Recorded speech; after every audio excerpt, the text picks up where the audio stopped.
नमस्कार, मैं हूँ राहुल यादव। आज सोमवार है और सोमवार से मानसून सत्र चालू होने वाला है। देश में जिस प्रकार से हो रहे धांधली चाहे भय दुर्व्यवहार विपक्षी पार्टियों के साथ, उसको लेकर राहुल गांधी ने समूचे विपक्ष को एक मंच पे लाने का काम कर रहे हैं, एकजुट लाने का काम कर रहे हैं। तो सवाल यहाँ बनती है, क्या राहुल गांधी सभी विपक्षी पार्टियों को एक साथ एक सूत्र में बांध सकते हैं? क्या राहुल गांधी अपने जो भी ऑपरेशन है, जो भी विपक्ष की सवाल है, उसको एक साथ ला सकते हैं? और जी हाँ, इन्होंने वीडियो कॉन्फ्रेंसिंग के साथ अपनी मीटिंग रखा था, जिसे ज्यादातर देखने में समझ में यह आता है कि यह सफल हुआ। इस वीडियो कॉन्फ्रेंसिंग मीटिंग में बिहार के तेजस्वी यादव, चंद्रबाबू नायडू, शरद पवार, सबसे बड़ी बात जो इस बैठक से तृणमूल कांग्रेस की पार्टी जो है अपने को दरकिनार करने का कार्य कर रही थी, लेकिन इस बैठक में राहुल गांधी के नेतृत्व में उन्होंने भी आने की कार्य किया है और इस पर पूरे जोर शोर से भारतीय जनता पार्टी या सरकार की विरोध करना चाहते हैं।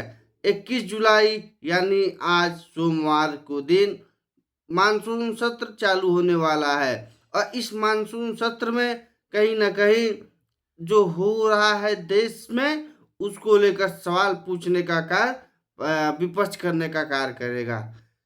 साथियों,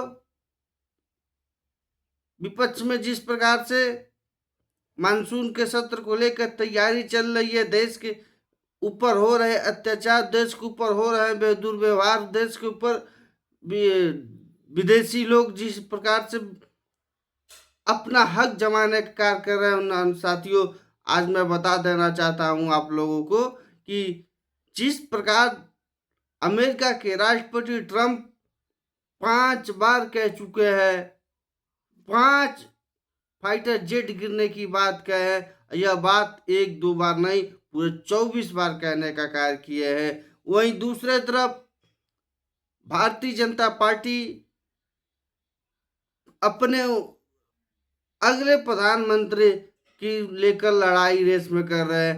75 साल के बाद सारे लोग इस्तीफा देने के काम कर रहे हैं। यह सवाल तब उठ रहा है जब आरएसएस के प्रमुख मोहन भागवत जी कहते हैं कि हम अब इस पद से इस्तीफा देंगे क्योंकि मेरा 75 साल पूरा हो गया है। तो सवाल कहीं ना कहीं ये भी उठती है। वहीं निशिकांत दुबे जो भाजपा के सांसद है, वो भी कह रहे हैं कि यदि मोदी प्रधानमंत्री नहीं रहेंगे तो भारतीय जनता पार्टी के 150 वोट नहीं आएंगे। सवाल सबसे बड़ी बात है, क्या यह प्रधानमंत्री 150 सीट लाने में खुद का भूमिका है? और यह भूमिका उसकी है जो दलाल मीडिया, गोदी मीडिया दिन रात मोदी मोदी मोदी करने के बावजूद भी मोदी की हैसियत है कि 150 ही सीट लेकर आए। बड़ी गंभीर विषय है, इस विषय पर सोचना चाहिए। लेकिन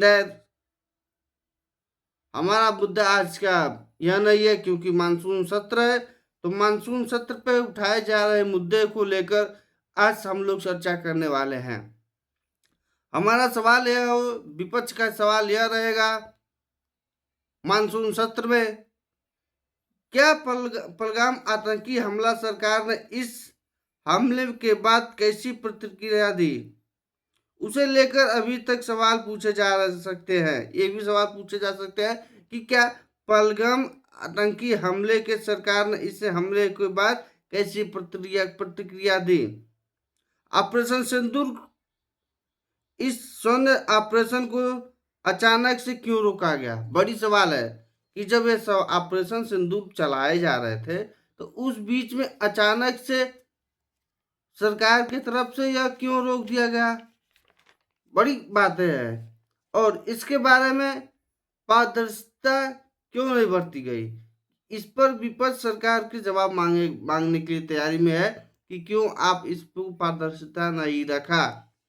वहीं डोनाल्ड ट्रंप बार बार दावा कर रहे हैं कि अब भारत और पाकिस्तान की लड़ाई को रोकने का कार्य हमने किया है और यह इसलिए किया है कि भारत और पाकिस्तान के बीच में जो डील एक होने जा रही थी, हमने कहा था कि यदि आप डील को मंजूरी देना चाहते हैं तो आप लोगों को यह जो युद्ध है इसको यहीं पर समाप्त करना चाहिए और समाप्त करना पड़ेगा। दूसरी तरफ हमें यह भी नहीं भूलना चाहिए कि कैप्टन शिव कुमार कहते हैं कि जो हमारे साथ हुआ है, हमारे जवान शहीद हुए हैं, कहीं न कहीं इस पे भी राजनीतिक दबाव होने के कारण हमारे जवान शहीद होते हैं। सीडीएस अनिल चौहान भी कहते हैं कि फाइटर जेट गिरे और यह 2 दिन तक फिर उड़ान नहीं भरे। बड़ी सवाल ये भी होता है, और जो कि यह सवाल विपक्ष के साथ साथ समूचे भारत के लोग पूछने का कार्य करते हैं कि आखिर क्यों हुआ। वहीं राहुल आर सिंह भी कहते हैं कि हमारे फाइटर मारे गए हैं, हमारे फाइटर जेट गिराए गए हैं। और सबसे बड़ी बात, इन सब के बाद भी बिहार में चुनाव हो रहे हैं, और बिहार में चुनाव हो रहे हैं, बिहार के चुनाव को देखते हुए जिस प्रकार से बिहार में धांधली करने का कार्य कर रही है भारतीय जनता पार्टी और नीतीश कुमार की सरकार, ये भी गंभीर विषय बनते जा रहा है। जो एसआईआर है, स्पेशल इंटेंसिव रिवीजन, एसआईआर का जो होता है पूरा मतलब होता है स्पेशल इंटेंसिव रिवीजन। इसका मूल रूप का जो कार्य होता है वह कहीं ना कहीं वोटर लिस्ट में वोटों को बढ़ लेकर होता है, ना कि नागरिकता की जांच की जा सकती है। जब आप एसआईआर कर रहे हैं तो आप नागरिकता की जांच कैसे कर सकते हैं?